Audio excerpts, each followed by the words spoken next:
ত্রুটি না পাইলে সে ছেলের কাছে এসে নালিশ করবে না, এসে এটা কি আদৌ সত্যি না মিথ্যা যাচাই না করে আমার উল্টে পাল্টে মারা শুরু করে। সে ঠেকাবে তো, না ঠেকায় আমারে তার সাথে ছেলের সাথে সহযোগিতা করে আমার মুখ চিপে ধরছে যাতে বাইরের মানুষ শুনতে না পারে। তাও ওই সংসারে টিকে থাকছি, বাপ মানে কোনো সময় কিছু বলিনি। আমার স্বামীরে নালিশ করে করে আমার শাশুড়ি মায়ের ঘরে আমি কোনো ত্রুটি রাখি না।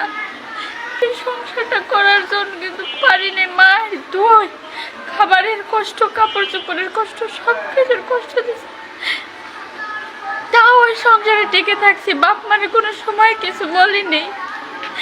আমার স্বামীরে নালিশ করে করে আমার শাশুড়ি মায়ের ঘরে আমি কোনো ত্রুটি রাখি না। কোনো কাজ বলেন, কিছু বলেন, কোনো ত্রুটি না। তার মধ্যে তো সে সুতে হয়ে যায়।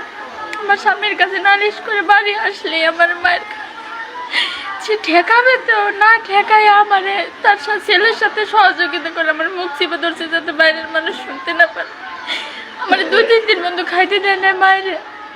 মানে কোনো ত্রুটি না পাইলে সে ছেলের কাছে এসে নালিশ করবে না, এসে এটা কি আদৌ সত্যি না মিথ্যা যাচাই না করে আমার উল্টে পাল্টে মারা শুরু করে। এখন কি তারাই আপনারা ছেড়ে দিতেছে না আপনি তাদের ডিভোর্স দিবেন? তারা ছেড়ে দিছে, মেয়েদের সাথে সম্পর্ক আছে। আমার কাছে সে সময় কাটাইতে চায় না। সে সবসময় মেয়েদের সাথে, যখনই সময় পায় মেয়েদের সাথে কথা বলে, মেয়েদের সাথে সময় করে গল্প গুজব।